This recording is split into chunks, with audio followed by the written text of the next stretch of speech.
역대하 35장. 유다 왕 요시야는 예루살렘에서 유월절을 지켰다. 유다 백성들은 첫째 달 14일에 유월절 어린 양을 잡았다. 왕은 제사장들에게 각자 직분을 나누어 맡기고 주의 성전에서 맡은 바대로 할 일을 잘 하도록 격려했다. 왕은 또 이스라엘 백성에게 율법을 가르치도록 따로 성별된 레위 사람들에게 말했다. 여러분은 이스라엘 왕 다윗의 아들 솔로몬이 지은 주의 성전 안에 언약궤를 모셔두도록 하시오. 이제부터는 그 궤를 어깨에 메고 다니지 않아도 됩니다. 이제부터 여러분은 여러분의 하나님과 그분의 백성 이스라엘을 섬기도록 하시오. 그리고 이제 여러분은 다윗 왕과 그의 아들 솔로몬이 정해놓은 규례에 따라 각 집안별로 순서를 정해 일을 준비하고 있다가 자기 차례가 되면 성소에 나가서 레위 지파의 각 집안별로 순서에 따라 일을 행하고 또 모든 백성의 각 집안별로 순서에 따라 일을 행하도록 하시오. 즉 여러분은 스스로 몸을 거룩하게 구별하여 맡은 일을 기다리고 있다가 주의 성전으로 오는 백성들의 어린 양을 잡아주되 주께서 모세에게 명령하신 것과 똑같이 유월절을 준비하도록 하시오. 요시야 왕은 거기 모인 백성들을 위하여 자신이 소유한 짐승들 가운데서 어린 양과 어린 염소를 합해 모두 3만 마리와 또 황소 3천 마리를 희생제물로 사용하도록 내어주었다. 그러자 왕의 신하들도 백성들과 제사장들과 레위 사람들을 위하여 기꺼이 많은 제물을 내놓았다. 그래서 하나님 성전의 책임자들인 대제사장 힐기야 및 스가랴와 여히엘은 유월절 기간 동안에 희생제물로 쓰도록 제사장들에게 어린 양 2,600마리와 황소 300마리를 내주었다. 또한 레위 지파의 지도자들 곧 고나냐와 그의 동료들인 스마야, 느다넬, 하사랴, 여히엘 그리고 요사밧은 유월절 기간 동안에 희생제물로 쓰도록 레위 사람들에게 어린 양 5,000마리와 황소 500마리를 내주었다. 이렇게 유월절 제사를 지낼 준비가 다 마무리되자 제사장들과 레위 사람들은 왕의 명령에 따라 반별로 각각 자기 자리에 정렬하여 섰다. 그런 뒤 레위 사람들은 유월절 어린 양들을 잡아서 그 피를 받고 제사장들은 그 피를 건네받아 번제단 위에 뿌렸다. 그러는 동안에 레위 사람들이 죽은 어린 양의 가죽을 벗겼다. 그런 다음 레위 사람들은 번제물로 바칠 그 짐승을 집안별로 백성들에게 나누어 주어서 그들로 모세의 율법책에 기록된 대로 주께 바치게 했다. 그러면 제사장들이 그것을 받아 번제단에서 불살라 주께 바쳤다. 그들은 소도 똑같이 그렇게 했다. 그리고 유월절 규례에 따라 레위 사람들은 유월절 어린 양의 고기를 불에 굽고 나머지 거룩한 제물은 가마솥이나 냄비에 넣고 삶아서 모든 백성에게 곧바로 나누어 주었다. 그 후에 레위 사람들은 제사장들과 자기들이 먹을 유월절 음식을 요리했다. 유월절 기간 동안에는 제단 위에서 불사를 번제물들과 기름덩이들이 너무나 많았으므로 아론의 자손인 제사장들은 밤늦게까지 그것들을 제단에 바쳐야 했기 때문에 레위 사람들이 자기들과 아론의 자손인 제사장들이 먹을 음식까지 마련한 것이다. 주의 성전에서 노래하는 사람들, 곧 아삽의 자손인 찬양대원들은 유월절 제사를 드리는 동안 다윗과 아삽과 헤만과 다윗 왕의 선견자인 여두둔이 정해놓은 바에 따라 각자 자기들의 자리에 그대로 머물러 있었다. 또한 각 문을 지키는 문지기들도 자기 자리를 떠나지 않고 각자의 자리에 그대로 있었다. 그들의 친족인 레위 사람들이 그들을 위해 유월절 음식을 마련해 주었기 때문이다.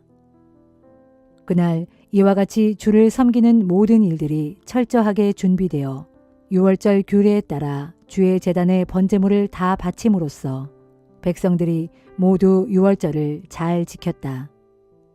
모든 것이 요시야 왕이 지시한 대로였다. 그때 예루살렘에 모인 이스라엘 사람들은 모두 유월절을 잘 지켰고 이어서 7일 동안 무교절을 지켰다. 이처럼 백성들이 유월절을 제대로 잘 지킨 것은 아주 오래전 예언자 사무엘의 시대 이후로 이스라엘에서 한 번도 없었다. 과거 이스라엘의 어떤 왕들도 요시야 왕이 이번에 유월절을 지킨 것처럼 그렇게 모든 제사장들과 레위 사람들을 동원하고 또 유다와 이스라엘과 예루살렘의 온 백성을 초대하여 아주 성대하게 유월절을 지킨 적은 없었다. 이토록 성대한 유월절 행사가 거행된 때는 요시야 왕이 유다를 다스린 지 18년째 되는 해였다. 이런 모든 일 후에 곧 요시야 왕이 성전을 잘 보수하고 유월절을 성대하게 치른 지 여러 해 후에 이집트 왕 느고가 바빌로니아 왕과 싸우려고 군대를 이끌고 유프라테스 강가의 갈그미스를 향해 진군했다. 이에 요시야 왕은 이집트 왕 느고와 싸우려고 출전했다. 그러자 이집트 왕 느고가 유다 왕 요시야에게 전령을 보내어 말했다. 유다 왕이여, 왕은 어찌하여 나와 싸우려고 하는 것이오? 나는 그대와 싸우려고 출전한 것이 아니라 나와 싸움이 벌어진 나의 대적을 치러 가는 길이오. 하나님께서 나에게 서둘러 가라고 명령했소.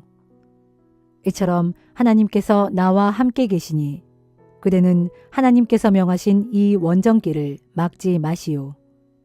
그렇지 않으면 하나님께서 그대를 쳐서 멸망시킬 것이오. 그러나 요시야는 물러서지 않았다. 도리어 그는 적이 자기를 몰라보도록 변장을 한 채 전투에 나섰다. 이렇게 요시야는 하나님께서 이집트 왕 느고를 통해 하신 말씀을 듣지 아니하고 출전을 강행했고 마침내 무기또 평원에서 싸움이 벌어졌다.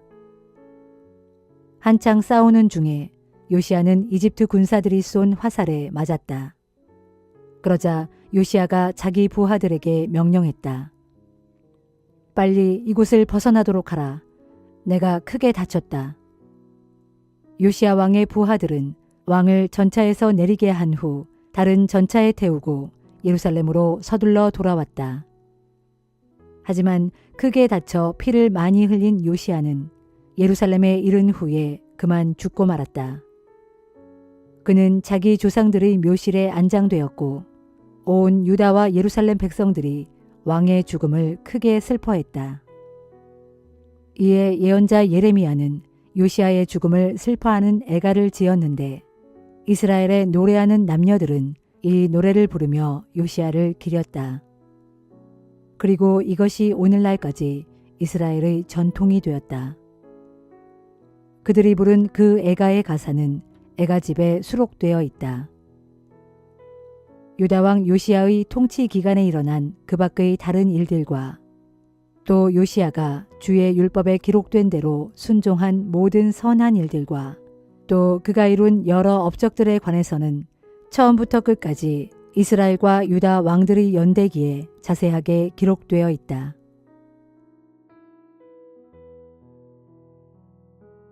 요한계시록 21장.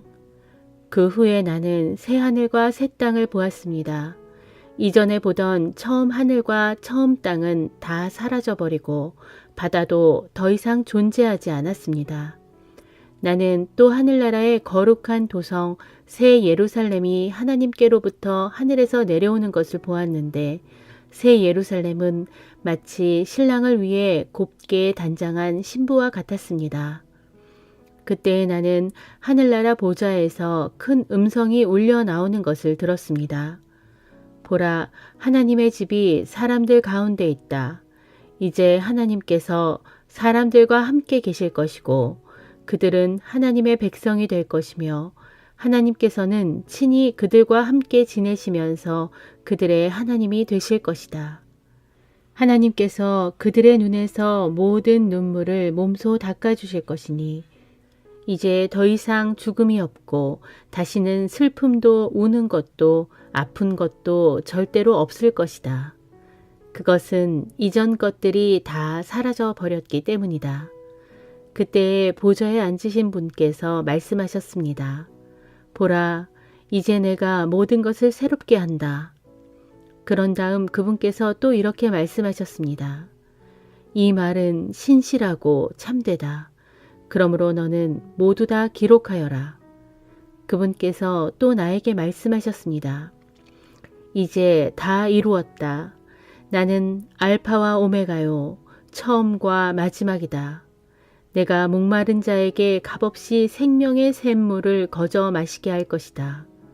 이기는 사람은 이 모든 것을 다 상속받게 될 것이며 나는 그의 하나님이 되고 그는 내 자녀가 될 것이다.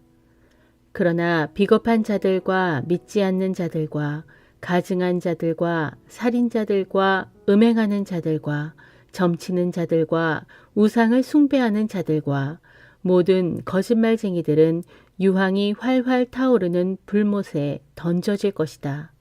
이것이 둘째 사망, 곧 영원한 죽음이다. 그때 7 재앙이 담긴 7 대접을 땅 위에 쏟아 부었던 7 천사 가운데 하나가 내게로 와서 말했습니다. 나를 따라오너라. 어린 양의 아내가 될 신부를 내게 보여주겠다.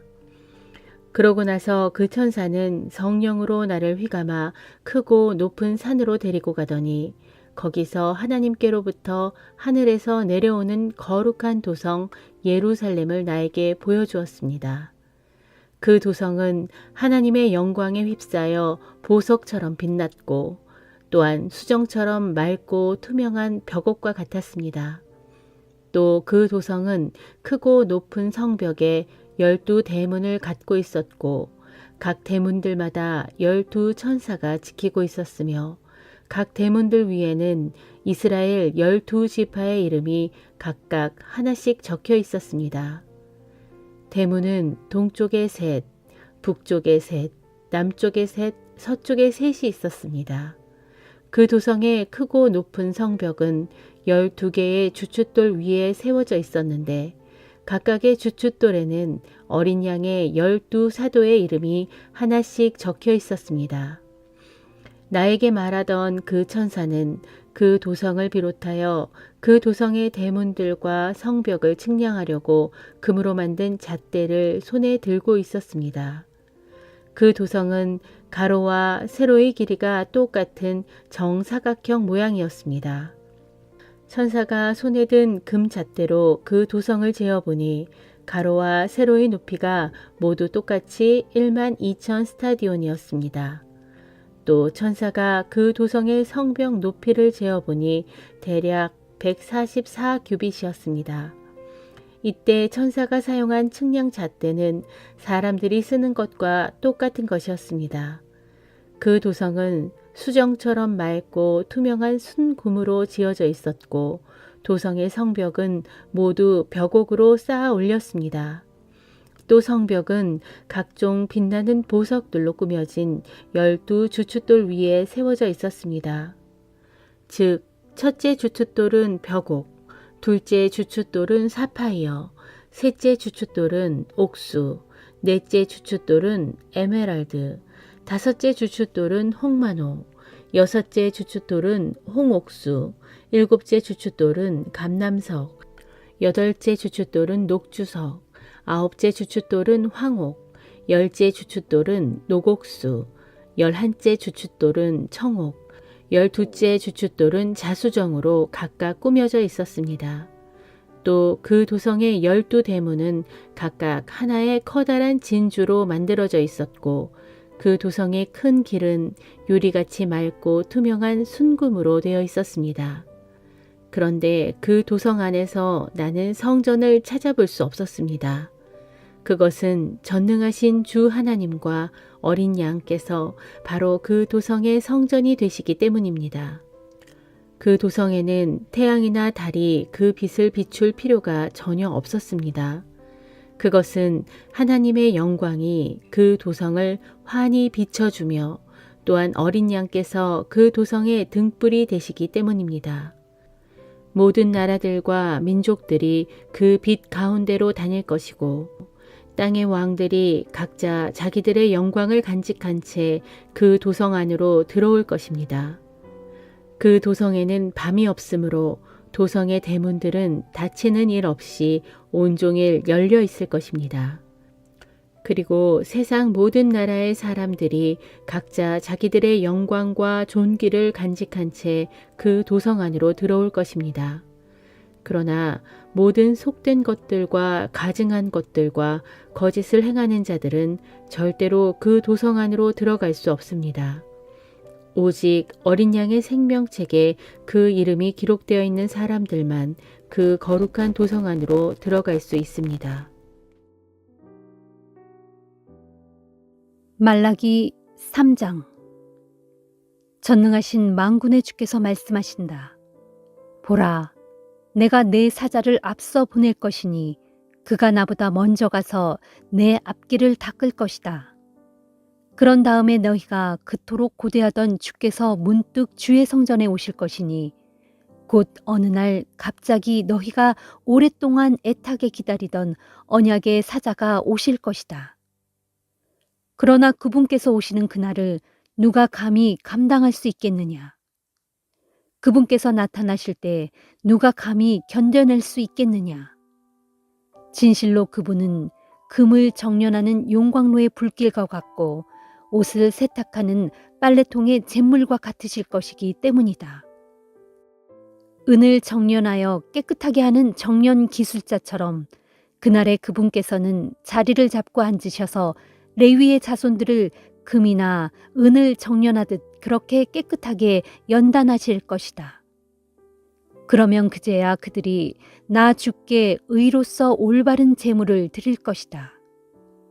그리고 그때에 유다와 예루살렘에서 바치는 모든 제물들이 옛적처럼 지난 날처럼 다시금 나 주를 기쁘게 할 것이다. 그런 나를 위해서 이제 내가 너희를 심판하러 가겠다.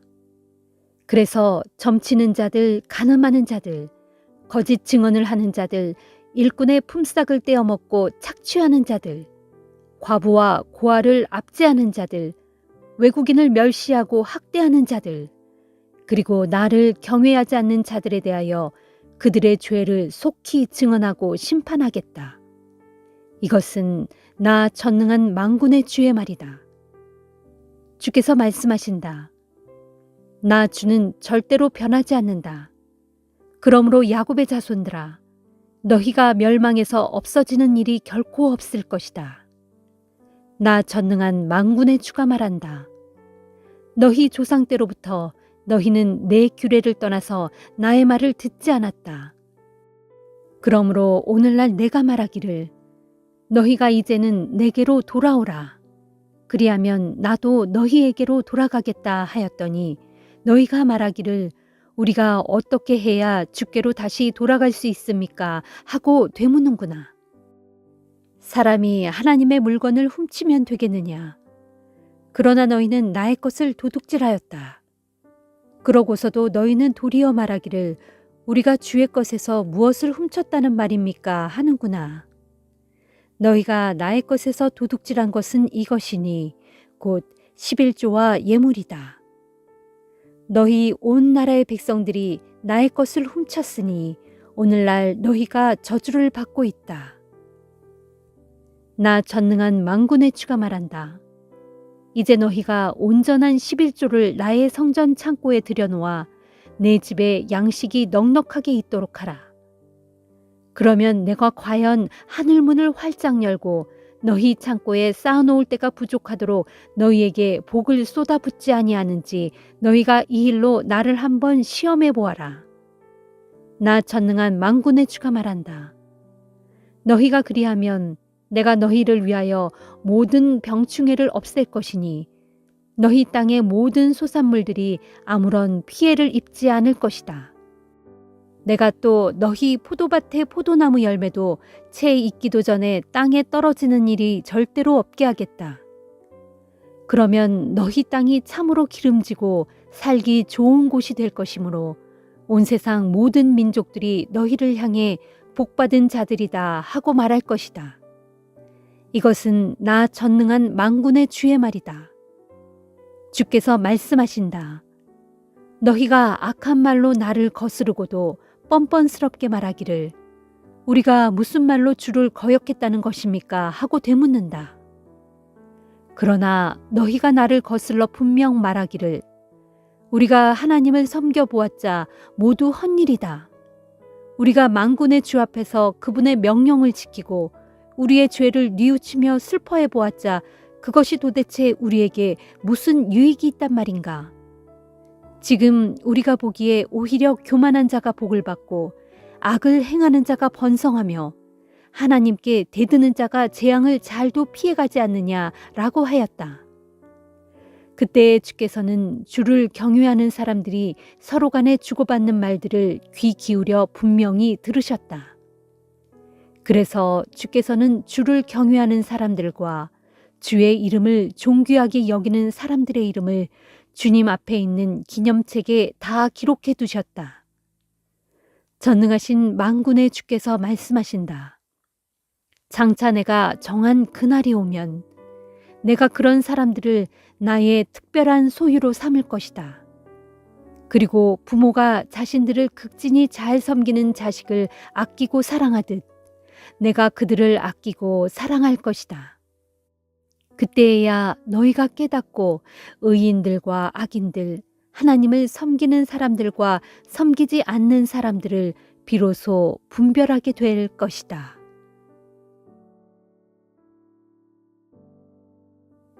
요한복음 20장. 안식일 다음 날 이른 새벽, 어둠이 채 가시기도 전에 막달라 마리아가 예수의 무덤을 찾아갔다. 그런데 그녀는 무덤 입구를 막았던 큰 돌이 한쪽으로 옮겨져 있는 것을 보았다. 막달라 마리아는 시몬 베드로와 예수께서 사랑하시던 다른 제자에게 달려가서 말했다. 누가 주님의 시신을 무덤에서 가져갔어요. 그 시신을 어디로 가져갔는지 모르겠어요. 그 말을 듣고 베드로와 다른 제자는 예수의 무덤으로 급히 달려갔다. 두 사람이 함께 달려갔는데 베드로보다 걸음이 빠른 다른 제자가 먼저 무덤에 닿았다. 무덤에 도착한 그 제자는 몸을 굽혀 예수의 시신을 쌌던 고운 삼배자락이 거기에 놓여 있는 것을 들여다보았으나 무덤 안으로 들어가지는 않았다. 시몬 베드로가 이내 뒤따라 달려왔고 그는 예수의 무덤 안으로 들어갔다. 베드로는 거기에 고운 삼배자락이 놓여 있는 것을 보았다. 또 예수의 머리를 싸맸던 수건도 잘 개어져 그 삼배자락 옆에 놓여 있었다. 그제야 먼저 무덤에 도착한 다른 제자도 무덤 안으로 들어갔고 그 또한 그것을 보고 믿었다. 하지만 아직도 그들은 예수께서 죽은 자들 가운데서 반드시 살아나야 한다는 성경 말씀을 깨닫지 못하고 있었다. 그래서 두 제자는 자기들이 있던 집으로 다시 돌아갔다. 하지만 막달라 마리아는 무덤 밖에 서서 계속 울고 있었다. 그녀는 울다가 몸을 굽혀 무덤 안을 들여다보았다. 들여다보니 예수의 시신이 있었던 자리에 흰 옷을 입은 천사 둘이 앉아 있었다. 한 천사는 시신의 머리가 있었던 자리에 또 한 천사는 발치에 앉아 있었다. 천사들이 막달라 마리아에게 물었다. 여자여, 왜 울고 있느냐? 막달라 마리아가 대답했다. 누가 우리 주님의 시신을 가져갔습니다. 그 시신을 어디에 두었는지 모르겠습니다. 이 말을 하고서 막달라 마리아가 고개를 돌려 둘러보다가 예수께서 거기 서 계신 것을 보았다. 하지만 그녀는 그분이 예수이신 줄 알아채지 못했다. 예수께서 막달라 마리아에게 말씀하셨다. 여자여, 왜 울고 있느냐? 너는 누구를 찾고 있느냐? 막달라 마리아는 그가 동산지기인 줄 알고 말했다. 여보세요. 당신이 그분의 시신을 옮겨 놓았다면 어디에 두었는지 제게 말해주세요. 제가 가서 그분의 시신을 모셔가겠습니다. 그때 예수께서 마리아야 하고 부르셨다. 그러자 막달라 마리아는 예수를 향해 돌아서서 히브리 말로 라보니 하고 외쳤다. 이 말은 나의 선생님이라는 뜻이다. 예수께서 그녀에게 말씀하셨다. 나를 붙잡지 말아라. 내가 아직 아버지께로 돌아가지 않았다. 너는 내 형제들에게 가서 이르기를 내가 내 아버지 곧 너희의 아버지 내 하나님 곧 너희의 하나님께로 올라갈 것이다 라고 말하여라. 막달라 마리아는 즉시 제자들에게 달려가서 자신이 주님을 뵌 일과 주님께서 자신에게 일러주신 말씀을 그들에게 전했다. 그날 저녁 곧 안식일 다음 날 저녁에 제자들이 함께 모여 있을 때였다. 제자들은 유대인들이 두려워서 문을 모두 걸어 잠그고 있었다. 그런데 갑자기 예수께서 들어오셔서 그들 가운데 서서 말씀하셨다. 너희 모두에게 평강이 있기를. 이 말씀을 하신 후 예수께서는 제자들에게 자기의 두 손과 옆구리를 보여주셨다. 제자들은 주님을 뵙고 기뻐서 어찌할 줄을 몰랐다. 예수께서 다시 그들에게 말씀하셨다. 너희 모두에게 평강이 있기를. 아버지께서 나를 보내신 것 같이 이제 나도 너희를 보낸다. 그러고는 제자들을 향해 숨을 크게 내쉬며 말씀하셨다. 자, 성령을 받아라. 이제부터 너희가 누구의 죄든지 용서해주면 그들의 죄가 용서될 것이고 너희가 용서해주지 않으면 그들의 죄가 그대로 있을 것이다. 12 제자 가운데 하나인 디두모라는 별명을 가진 도마는 예수께서 오셨을 때 그 자리에 없었다. 다른 제자들이 도마에게 우리는 주님을 배웠소 하고 말하자 도마가 말했다.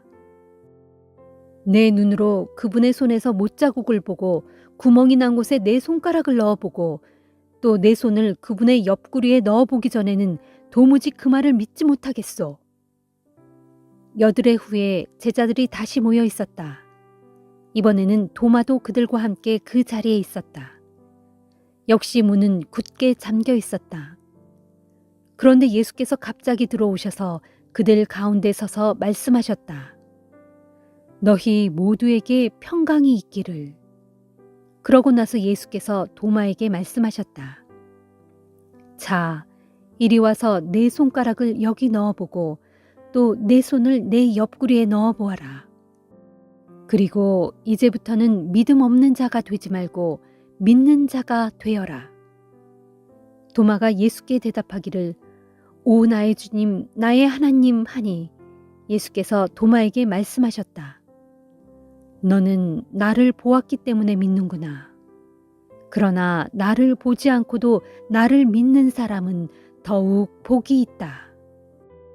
이 책에 기록된 것 외에도 예수께서는 제자들이 보는 앞에서 기적적인 표징들을 많이 행하셨다.